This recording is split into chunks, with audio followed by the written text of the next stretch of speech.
En juin dernier à Paris. La fête de la musique, c'est le jour de sortie annuel de tous les groupes de musiciens amateurs.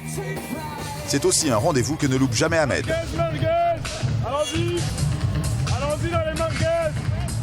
Elles sont bonnes, elles sont chaudes. Il est restaurateur et pour se payer ses vacances chaque année, il a trouvé le bon filon. Comme des centaines de petits vendeurs, il a installé un barbecue à merguez sur le trottoir. Ce matin, il a acheté 50 kilos de merguez chez un grossiste et quelques dizaines de pains. Vous avez vendu beaucoup de merguez pour l'instant ? Environ 250 sandwichs. Mon but, c'est d'atteindre les 500 sandwichs. Ahmed ne se fait pas trop de soucis. Ça fait 7 ans que lui et sa copine vendent des brochettes et des merguez le jour de la fête de la musique. Le job est à la portée de tout un chacun. La merguez, ce jour-là, tout le monde aime. C'est pratique, regarde. Voilà pourquoi j'aime la merguez. 2 merguez par sandwich, un quart de baguette, un peu de charbon de bois. Au total, pas plus de 1,30 € de matières premières. Ahmed vend son sandwich 4 €. Au bout de la nuit, Ahmed a dans sa caisse... Dans les 2005 2005 Ouais, 2005. 2500 € de vente. Une fois retiré ce que ça lui a coûté, il lui restera 1700 €. En une journée, il a gagné ce que certains touchent en un mois. La merguez, une saucisse paradoxale, elle plaît beaucoup. Et pourtant, tout le monde s'en méfie. Non, je sais pas, mais c'est bien dégueulasse quand même. Hein? Ouais, c'est que du déchet, mais bon, ça passe quand on est en soirée comme ça, c'est bon. Ça digère mal par contre. Tout à l'heure, j'en ai acheté une, la merguez, noire à l'extérieur et fluo à l'intérieur, tu vois. Un truc bien hardcore. Ouais, bah ouais, je l'ai mangé, j'avais faim. Hein. Bref, en été, plus une fête populaire, sans cette drôle de saucisse rouge et épicée. Ça fait seulement 40 ans qu'elle a débarqué en France. Ce sont les rapatriés d'Algérie qui l'ont ramenée dans leur bagage en 1962. Chaque année, plus de 22 000 tonnes de cette saucisse à petit prix passent par le rayon charcuterie des hypermarchés, presque autant que de chipolata. Alors, comment s'y retrouver dans ces rayons encombrés ? Comment sont fabriquées ces mystérieuses saucisses piquantes ?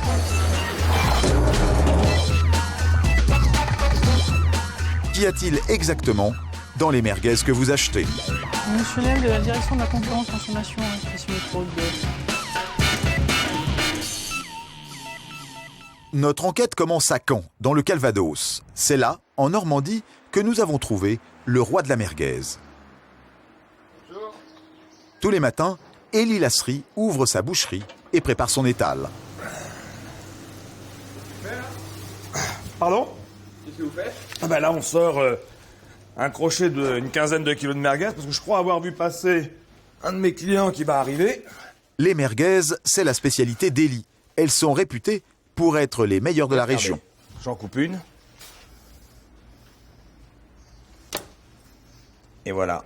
Une merguez, une bonne merguez, c'est une merguez, vous voyez, il n'y a pas de gras. Il n'y a pas de gros morceaux de gras. J'ai un peu enlevé le boyau, vous voyez, comme ça, naturellement. Il n'y a pas de truc qui colle, il n'y a rien du tout. Et quand j'ouvre ma pâte, il y a une finesse de hachage, puisqu'on travaille à l'ancienne, et il n'y a pas de gros morceaux. Vous voyez, si vous pouvez appuyer, c'est mou, c'est ce qu'il faut pour avoir une bonne merguez. À mon goût, hein.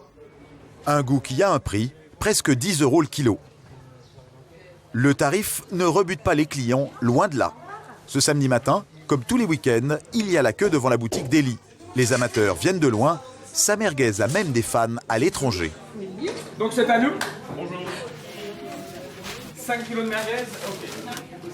Au niveau de l'emballage, il y a moyen de faire quelque chose parce que ça va partir très loin, ça part en Suède comme d'habitude. Ça part en Suède, comme d'habitude. Vous prenez des merguez pour les envoyer en Suède, c'est ça ? Oui, chez mon frère qui habite en Suède, oui.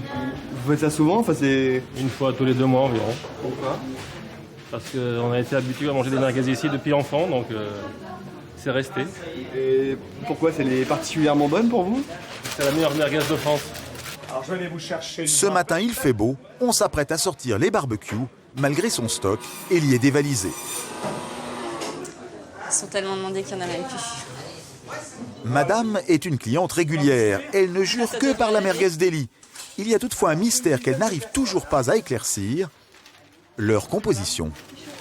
il doit y avoir des épices, du veau. Dans quoi? Dans vos merguez. Alors, merguez, agneau et bœuf. Les épices que nous faisons nous-mêmes, donc là je tairai le secret, il y a 7 ou 8 sortes d'épices différents. Et agneau et bœuf uniquement. Merci. Au revoir. Ce que les clients ne savent pas non plus, c'est qu'Eli a fait une jolie fortune avec ce produit. Ça marche bien les affaires, Eli? Ouais, faut pas se plaindre. S'il peut se payer cette belle voiture allemande, c'est qu'il est devenu aujourd'hui un petit industriel de la merguez. Il y a 2 ans, une chaîne d'hypermarchés l'a contacté pour travailler avec lui. Du coup, il a investi 1,5 million d'euros pour construire un site de production ultra moderne. Là, on arrive au labo de production, Marcel l'artisan. L'endroit est situé en pleine zone industrielle. On est bien loin de la petite boucherie qu'Eli avait ouverte avec son papa. C'est quoi le buste? Ah, bah ça, c'est le buste. Attendez, je me mets là. Ça, c'est Monsieur Lasserie père, c'est mon père. C'est Marcel. C'est lui, Marcel. J'ai voulu lui rendre un hommage. 80% de notre réussite, elle est grâce à lui. Marcel Lasserie tenait la boucherie chez Marcel à Oran, en Algérie. Il y vendait une saucisse traditionnelle du Maghreb, la merguez, qu'il fabriquait selon une recette transmise par sa mère.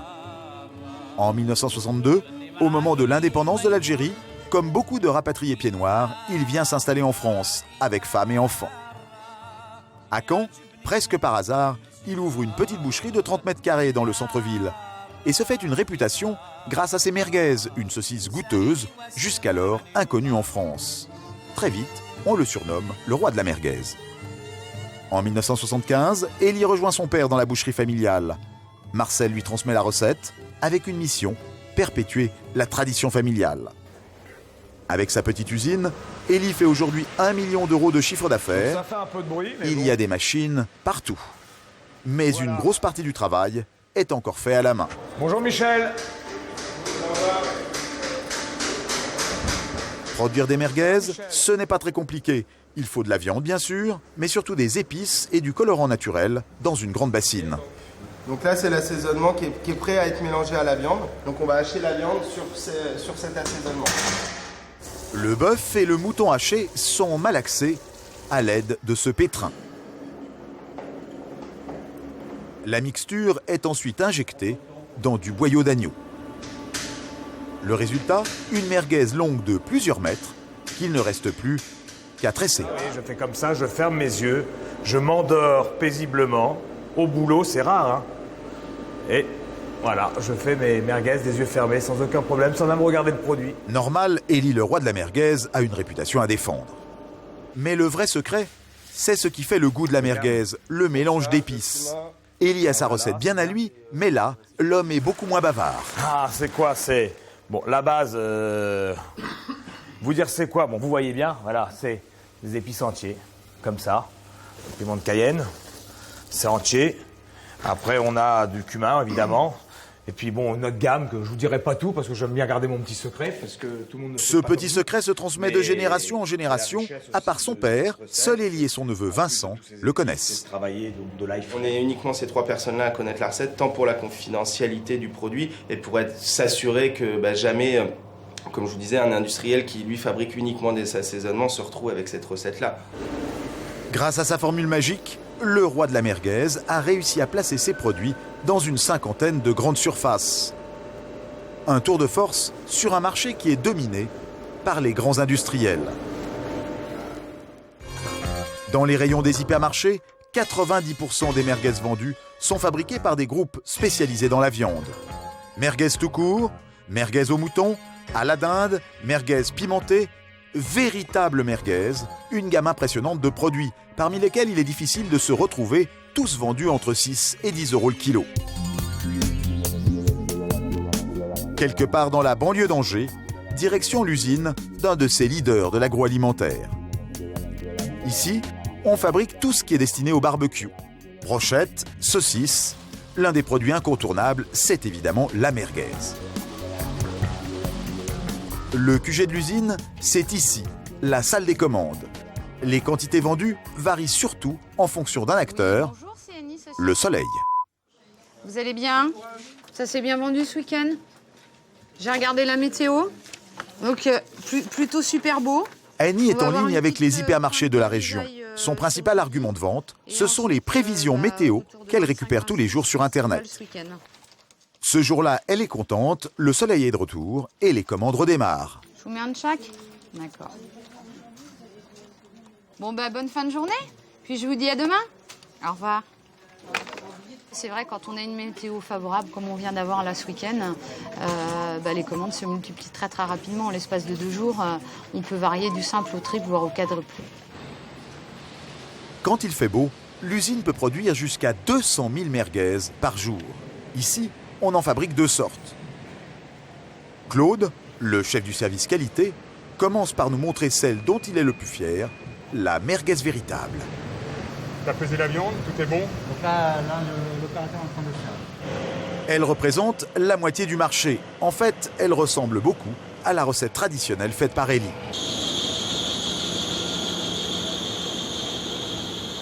La merguez véritable est constituée de mouton et de bœuf. Ne manque que les épices, acheter tout préparé, ajouter de l'eau, la quantité est limitée, et c'est tout. Sur cette machine, on peut faire jusqu'à 600 kg de saucisses en 15 minutes. Quand elle tourne à plein régime, il faut refroidir la viande à -1 degré pendant l'opération. Pour préserver le grain de la viande, on doit broyer à une température très froide.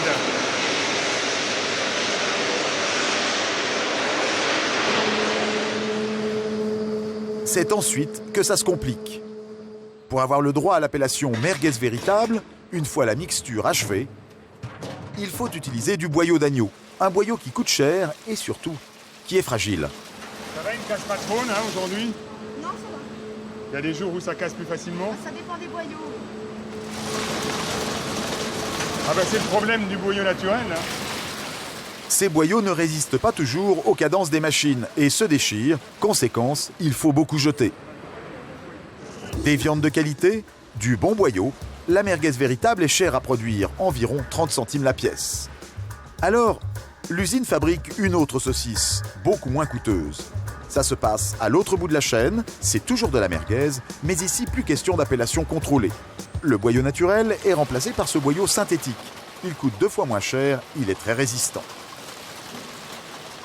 Et pour ce qui est de la chair, les industriels peuvent mettre à peu près tout ce qu'ils veulent dans les merguez.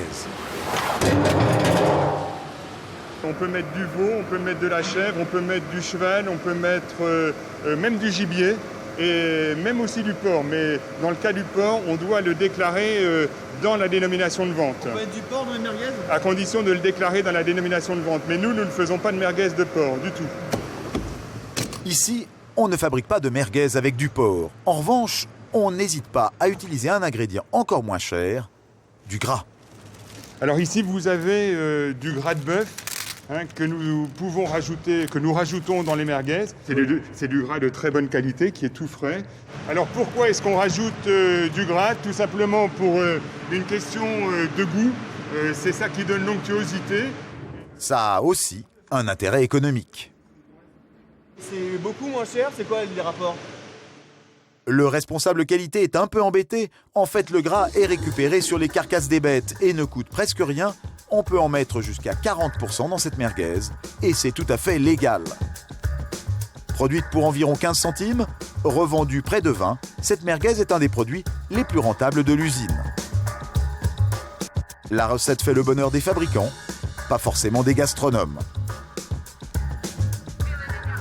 Beaucoup se donnent rendez-vous ici, dans ce restaurant. C'est l'un des plus anciens couscoussiers de Paris.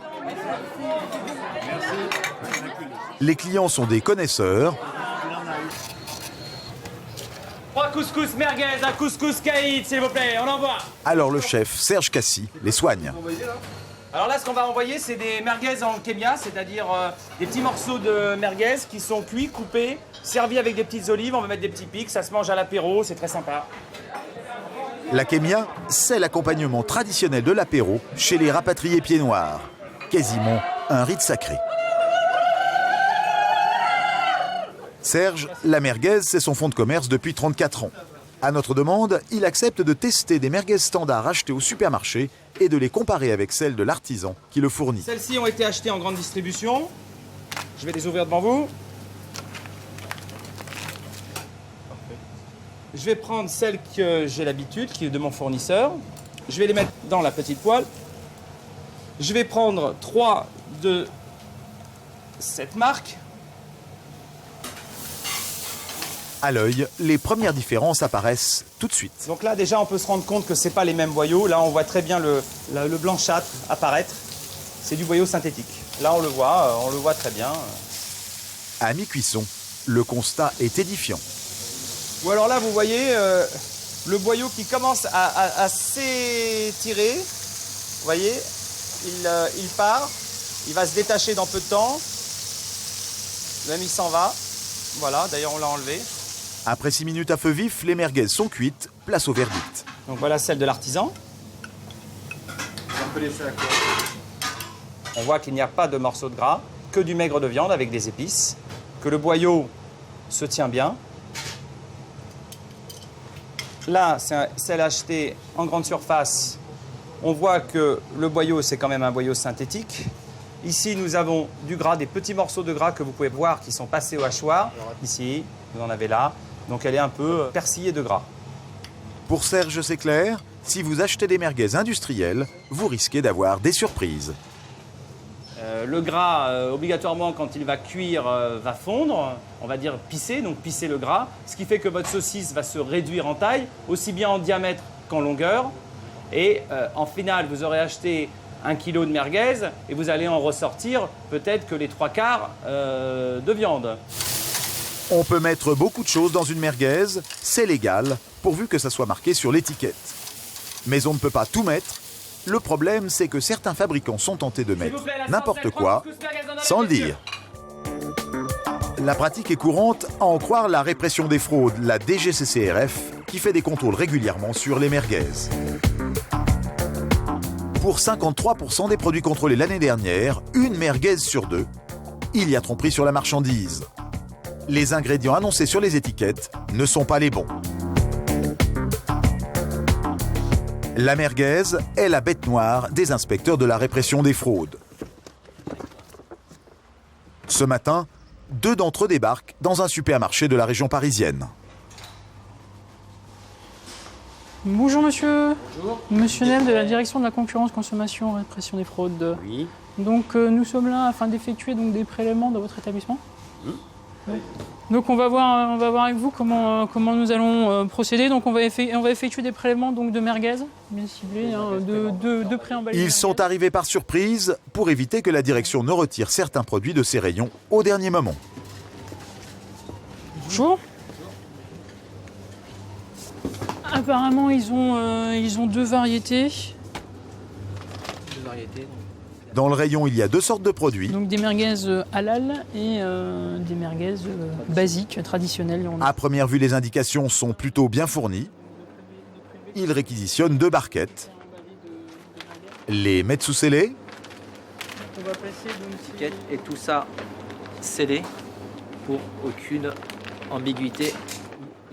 Et les place dans une glacière spéciale. Excusez-moi, on va prendre votre identité. Donc vous êtes monsieur ? En cas de fraude sur la composition, le magasin ne risque rien. C'est le fabricant qui serait poursuivi pour tromperie. C'est un délit, donc c'est punissable de 2 ans d'emprisonnement et ou 37 500 € d'amende. Bonne journée, au revoir.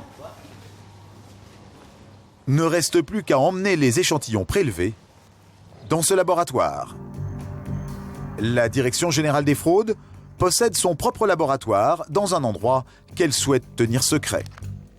Durant 2 jours, ces merguez vont passer toute une batterie de tests. Nature des viandes,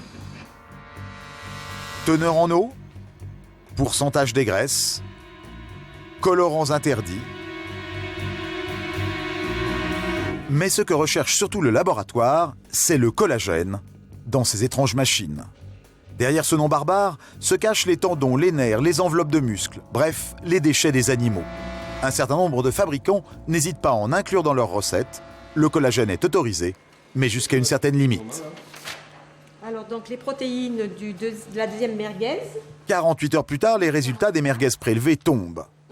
Sur une barquette, il y a un problème, le taux de collagène explose. Voilà, on a 32%. Et donc, c'est nettement supérieur à la réglementation qui est de 25%. Ce qui veut dire donc, quoi? celle-là, elle est non conforme au niveau du rapport collagène sur protéines. Le prix de la merguez, c'est un taux de matière noble et de matière secondaire. Et celle-là, elle contient plus de matière secondaire que de bonne viande. Voilà, donc c'est pas toxique, mais c'est pas, on se fait rouler sur la qualité. L'entreprise, filiale d'un des grands groupes leaders de la viande en France, fera l'objet d'un rappel à la loi. La merguez n'est pas exempte de soupçons. Et pourtant, elle est aujourd'hui en passe de s'inviter sur les plus grandes tables gastronomiques. Nous sommes à Annecy, en Haute-Savoie. Les 3 agrumes que nous préférons. Voilà. Ici règne Marc Vera, un électron libre de la gastronomie française, 3 étoiles au guide Michelin. Ce matin, il se rend chez un de ses fournisseurs, un boucher. Oh, mon Marco, où tu vas à Danse? C'est bien. Tu viens de promener par là? Si Marc Vera vient chez son boucher, ce n'est pas pour préparer son barbecue du week-end. Depuis quelques jours, il a imaginé une nouvelle recette. Il vient ici en chercher l'ingrédient principal, des merguez. Ah, tu mets un peu de veau. Ah, d'accord. Un mets populaire dans un 3 étoiles, ça peut étonner, mais l'homme est un adepte de la provocation. Le socle, la base, c'est la cuisine populaire, quoi qu'il advienne. C'est pour ça que vous voulez faire c'est pour ça que vous voulez cuisiner des merguez? Bien sûr, je cuisine des frites aussi, des frites sans huile, que je vais servir avec la merguez d'ailleurs. Je la connais bien. Ces merguez ne seront pas servies telles quelles, bien sûr. Pour l'artiste, ce serait trop simple. Direction les cuisines de son 3 étoiles, il ne reste que quelques heures avant le service. On est en place, là, mes chefs. Pour goûter les plats qui sortent de cette cuisine, les clients doivent réserver plusieurs mois à l'avance. Chez Vera, ça doit toujours être exceptionnel. Avec sa merguez, le chef n'a pas le droit de décevoir. Fameuse merguez. La merguez virtuelle. Vas-y, coupe-les-moi, mais... Ouais, tu m'en mets 6... Combien on a? On est complet, on a combien? 45 ouverts, donc c'est bien, voilà. 6 merguez pour 45 ouverts, ça ne fait pas beaucoup. En réalité, ce qui intéresse le chef, c'est presque de faire de la merguez sans merguez. Allez, mer 0, c'est parfait. On évacue la graisse. Allez, on y va. On broie la viande. 465. On y ajoute du bouillon. On mixe le tout. Oh là, super. Allez, vas-y. Alors ouais, ça c'est la merguez liquide. Hein.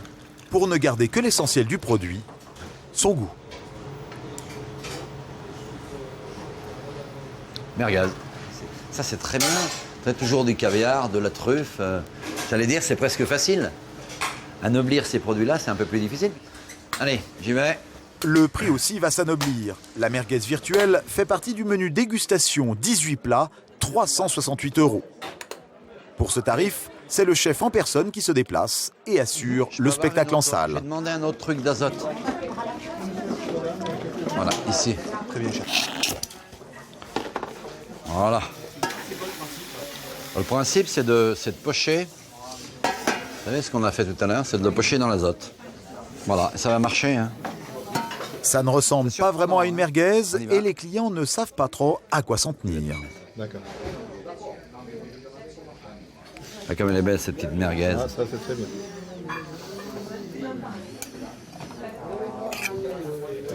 Ah ouais, c'est sympa. C'est un côté floral. Regarde comme elle est belle.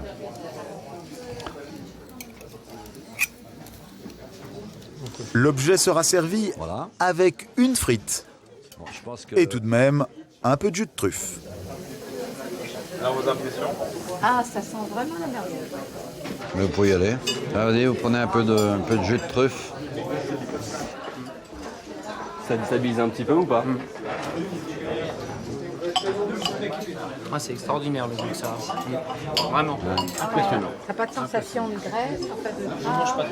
Ah mais il n'y a pas de gras. Mais finalement, est-ce que ça vaut vraiment la bonne vieille merguez? Je pense que si on fait un barbecue en famille avec des amis, c'est mieux d'avoir la merguez, la vraie merguez, qu'on fait un barbecue comme ça. Si on est avec des copains, on amène un truc comme ça, bon, ils vont peut-être nous faire un peu la tête. Hein. Alors qu'une bonne merguez, c'est vrai que c'est encore autre chose. Apparemment, la merguez des hypermarchés n'a pas grand-chose à craindre des tentatives du grand chef. Merci beaucoup. Merci. Le marché de la merguez est en progression régulière chaque année. Elle devrait devenir bientôt la saucisse préférée des Français.